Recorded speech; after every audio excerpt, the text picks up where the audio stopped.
Año litúrgico de Don Próspero Guaranger, 10º domingo después de Pentecostés. Ruina del culto antiguo. La ruina de Jerusalén ha clausurado el ciclo profético en su parte consagrada a las instituciones y a la historia del tiempo de los símbolos. El altar del verdadero Dios fijado por Salomón en el monte Moría era para el mundo antiguo el título auténtico de la verdadera religión. Aun después de la promulgación del Nuevo Testamento, la existencia permanece de este altar, reconocido antes por el Altísimo como el solo legítimo, podía hasta cierto punto disculpar a los partidarios retrasados del antiguo orden de cosas. Después de su destrucción definitiva, no hay excusa alguna. Hasta los más ciegos se ven obligados a reconocer la abrogación completa de una religión, reducida por el Señor a la imposibilidad de ofrecer nunca jamás los sacrificios que constituían su esencia. Las atenciones que la delicadeza de la Iglesia guardaba hasta ahora con la sinagoga que expiraba ya no tienen razón de ser. Con plena libertad irá a las naciones para someter con el poder del Espíritu Santo sus indómitos instintos, para unificarlas en Jesucristo y ponerlas por medio de la fe en la posesión sustancial, aunque no visible todavía, de las eternas realidades que anunciaba la ley de las figuras. El nuevo culto, el sacrificio nuevo, que no es sino el de la cruz y de la eternidad, aparece cada vez más como el centro único en donde su vida se afirma en Dios con Cristo su esposo, y de donde surge la actividad que desarrolla para convertir y santificar a los hombres de las sucesivas generaciones.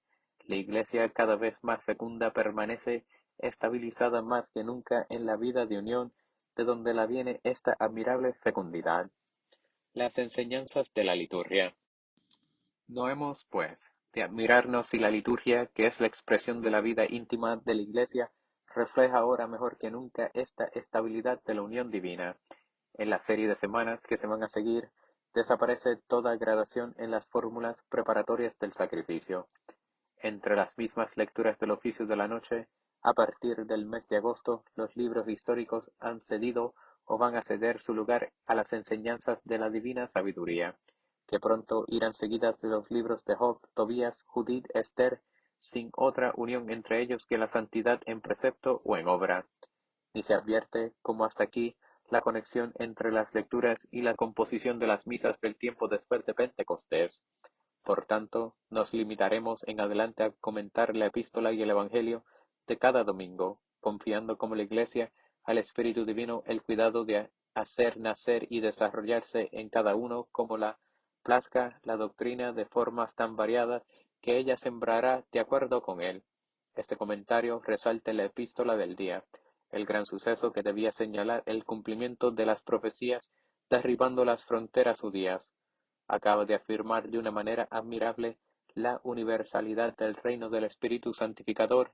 En efecto, desde el glorioso día de Pentecostés ha conquistado la tierra, y la Iglesia, sin inquietarse en adelante por seguir un orden lógico en las enseñanzas de su liturgia, se propone confiar menos en un método cualquiera para reformar las almas, que en la virtud conjunta del sacrificio y de la palabra santa, pues divinamente en movimiento por la espontaneidad del espíritu de amor. Este domingo puede ser el segundo de la serie dominical que en otros tiempos tenía su punto de partida en la fiesta de San Lorenzo y llevaba su nombre, Post Sancti Laurenti, de la solemnidad del gran diácono mártir. Llámesele por otro nombre el domingo de la humildad o del fariseo y del publicano. Por el Evangelio del día. Los griegos lo cuentan por el 10º de San Mateo, leen en él el episodio del lunático sacado del capítulo 17 de este evangelista. Misa. La confianza humilde y suplicante que la Iglesia pone en el socorro de su esposo la preservará siempre de las bajezas a que ha descendido la envidia perseguidora y el orgullo de la sinagoga. Exhorta a sus hijos a imitarla en sus solicitudes y no cesa de hacer subir hacia el cielo los suspiros de su oración. Introito. Cuando clamé al Señor, escuchó mi voz, y me libró de los que me persiguen, y los humilló el que es antes de los siglos, y permanece para siempre. Deposita tu pensamiento en el Señor. Él te sustentará. Salmo Escucha, oh Dios, mi oración, y no despreciéis mi súplica, atiéndeme y óyeme. Gloria al Padre, siempre con la emoción de la justicia admirable ejercida contra el pueblo judío, la Madre Común recuerda a Dios que las maravillas de la misericordia y de la gracia muestran aún más su omnipotencia.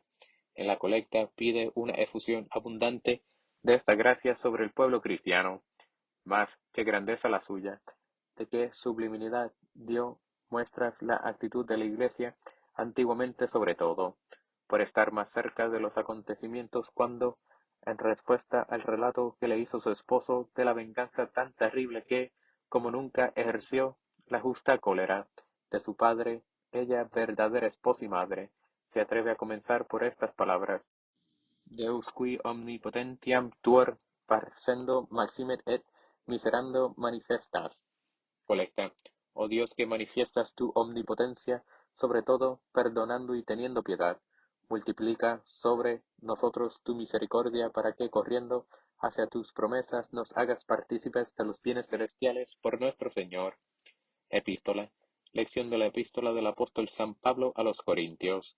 Hermano, sabéis que, cuando erais gentiles, ibais como erais llevados a los ídolos. Por tanto, os hago saber que nadie que había inspirado de Dios maldice de Jesús, y nadie puede decir Señor Jesús, si no es en el Espíritu Santo.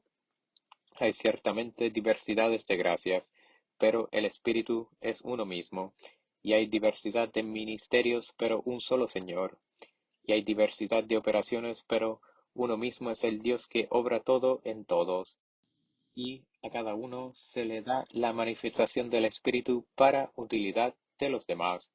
A uno se le da por el Espíritu la palabra de la sabiduría, y a otro la palabra de la ciencia, según el mismo Espíritu; a otro la fe en el mismo Espíritu; a otro la gracia de sanar en un solo Espíritu; a otro la realización de milagros; a otro la profecía; a otro la discreción de espíritus; a otro el don de lenguas; a otro la interpretación de palabras. Pero todas estas cosas las obra uno solo e idéntico Espíritu, repartiéndolas en cada cual según quiere. Virtudes y carismas. Los capítulos 12, 13 y 14 de la primera epístola a los Corintios tratan del uso de los dones del Espíritu Santo. La Iglesia y las almas que la componen son animadas por el Espíritu de Dios, mas la influencia del Espíritu de Dios se ejerce a la vez con miras a nuestra santificación personal y a la edificación del prójimo. Por esto existen los dones del Espíritu Santo, que son el coronamiento de las virtudes, los cuales constituyen en el alma un tesoro de flexibilidad, de docilidad interior al impulso del Espíritu de Dios, en vista de la oración del pensamiento y de la obra, cuando oración, pensamiento y obra se elevan por encima de la capacidad humana. Mas también existen dones espirituales que son en nosotros los frutos de una actividad superior a la nuestra, y que directamente se ordenan a la edificación del prójimo. La fusión de estos últimos, los dones carismáticos, fue abundante en los comienzos de la Iglesia. Porque la Iglesia no tenía historia, actualmente es menos frecuente, porque la historia y la actividad de la Iglesia la aventajan con mucho. Estos dones espirituales constituyen así la dote exterior de la Iglesia hasta el día que no la necesitase, y servían de señal a los más distraídos de que el Espíritu del Señor estaba en ella y guiaba sus miembros. En la secunde cuestión 171, el doctor Angélico habla de estas gracias gratis datae y distingue las que esclarecen la inteligencia, a las que da el nombre genérico de profecía, las que tienen por objeto la palabra y comunicación de la verdad como el don de lenguas, y por fin las que se refieren a la obra, las cuales designa con término común de don de milagros. Estos carismas son diversos, mas todos proceden de una misma fuente y de un mismo espíritu. Los ministerios son distintos, pero con todo eso no existe más que un solo Señor. Las funciones son diferentes, mas sin embargo de eso no hay sino un solo Dios que lo hace todo en cada uno de nosotros, y cada uno recibe de un mismo centro su energía sobrenatural especial para la edificación común. Síguese a continuación la enumeración de los dones espirituales. A uno da el Espíritu de Dios mirando la utilidad interna y externa de la Iglesia. el poder de hablar sabiamente y de exponer los misterios más ocultos de Dios y de sus obras, a otro el poder o la facultad de demostrar la ciencia y de enseñar la doctrina, pero según el mismo Espíritu. Un tercero recibirá más siempre del mismo Espíritu esa fe vigorosa que produce los milagros y traslada las montañas, y consistirá para algunos siempre en el mismo espíritu, en curaciones milagrosas, prodigios, profecías, discernimientos de espíritus, don de lenguas y su interpretación, en una palabra, todos los dones carismáticos. Cualquiera que sea el número, proceden de un solo y mismo espíritu, que reparte a cada cual lo que le place.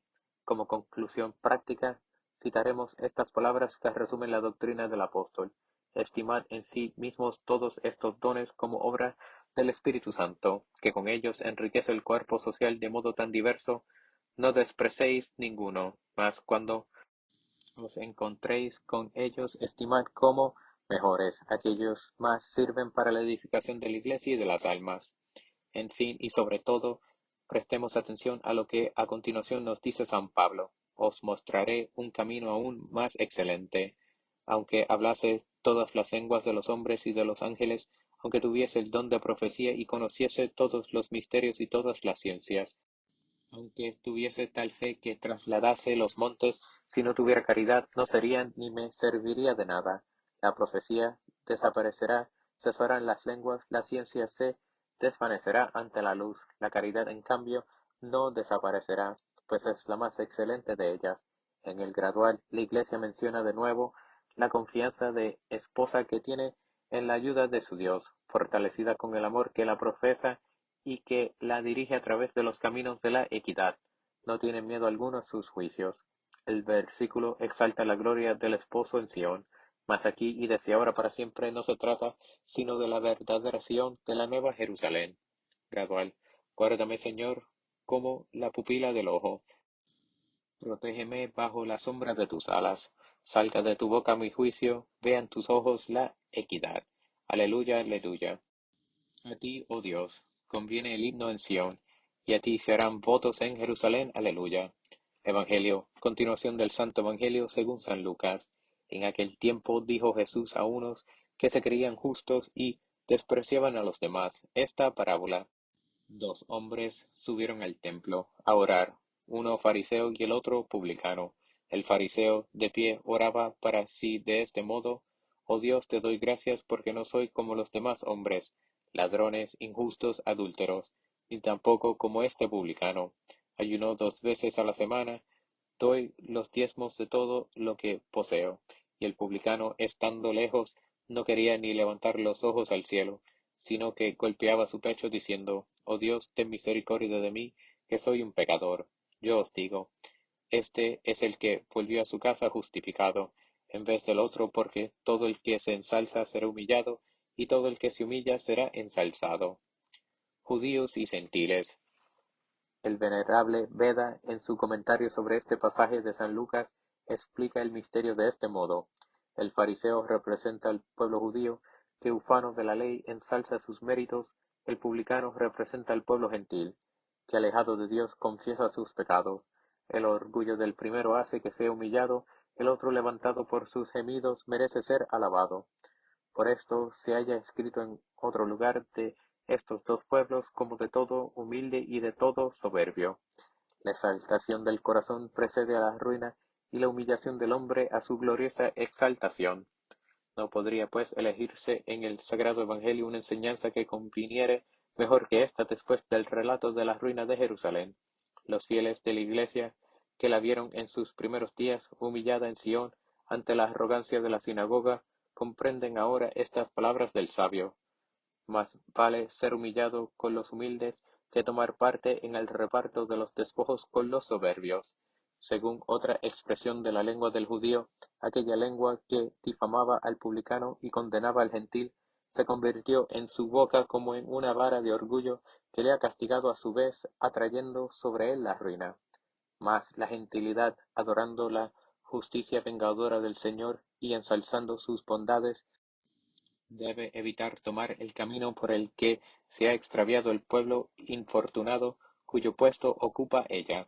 La culpa de Israel ha originado la salvación de las naciones, dice San Pablo, pero su orgullo sería causa de su perdición, y mientras a Israel le aseguran sus profecías un retorno a la gracia, al fin de los tiempos nada promete a las naciones vueltas a los crímenes después de su bautismo, una nueva llamada de la misericordia. Si ahora el poder de la eterna sabiduría hace que los gentiles produzcan frutos de gloria y honor no por eso se olviden de su anterior esterilidad. Entonces la humildad, que sólo puede conservarlos como poco ha, atrajo sobre ellos las miradas del Altísimo.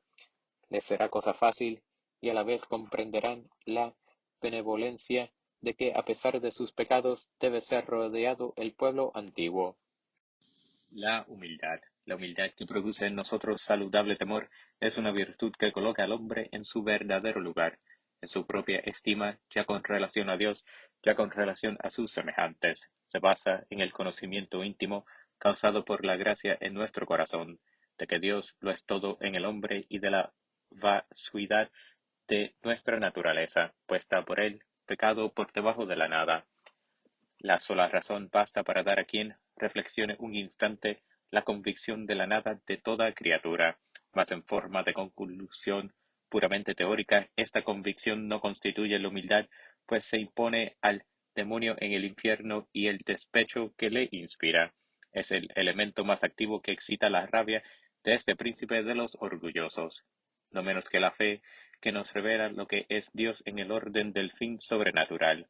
La humildad que nos enseña lo que somos en presencia de Dios, tampoco procede de la pura razón ni reside en sola la inteligencia. Para que sea una virtud verdadera, debe recibir su luz de lo alto y mover nuestras voluntades en el Espíritu Santo, a la vez que hace penetrar en nuestras almas la noción de su pequeñez. El Espíritu Divino las inclina suavemente a aceptarla al amor de esta verdad, porque la sola razón estaría tentada de considerar como algo importuno. Meditemos estos pensamientos de este modo, comprenderemos mejor cómo los mayores santos han sido aquí abajo los más humildes de los hombres, puesto que sucede lo mismo en el cielo, ya que la luz en los elegidos crece en proporción a su gloria, junto al trono de su divino Hijo como en Nazaret. Nuestra Señora es la más humilde de las criaturas, puesto que es la más iluminada y comprende mejor que los querubines y serafines la grandeza de Dios y la nada de la criatura. La humildad es la que da a la Iglesia la confianza de que da pruebas en el ofertorio. Esta virtud, en efecto, hace sentir al hombre su debilidad, a la vez que le muestra el poder de Dios, que tan presto está siempre a salvar a los que le invocan. Ofertorio. A ti, Señor, elevo mi alma, en ti confío, Dios mío. No sea yo avergonzado, ni se burlen de mí mis enemigos, porque todos los que esperan en ti no serán confundidos. La misa es a la vez el sumo honor que pueda rendirse a la divina majestad y al remedio supremo de nuestras miserias. Esto es lo que expresa la secreta. Secreta, acepta, Señor, estos sacrificios a ti dedicados, los cuales hiciste que fueran ofrecidos de tal modo en honor de tu nombre, que sirviesen al mismo tiempo de remedio nuestro, por nuestro Señor. La antífona de la comunión canta la oblación pura, justa, que ha reemplazado a las víctimas de la ley mosaica en el altar del Señor. Comunión. Aceptarás, Señor, sobre tu altar el sacrificio de justicia, las oblaciones y los holocaustos, la incesante reparación que hallamos para nuestras miserias en el augusto sacramento. Sería de poco provecho si la divina bondad no nos prestase continuamente su ayuda con las gracias actuales, que conservan y acrecientan sin fin los tesoros del alma. Pidamos en la poscomunión este socorro que nos es tan necesario. Poscomunión.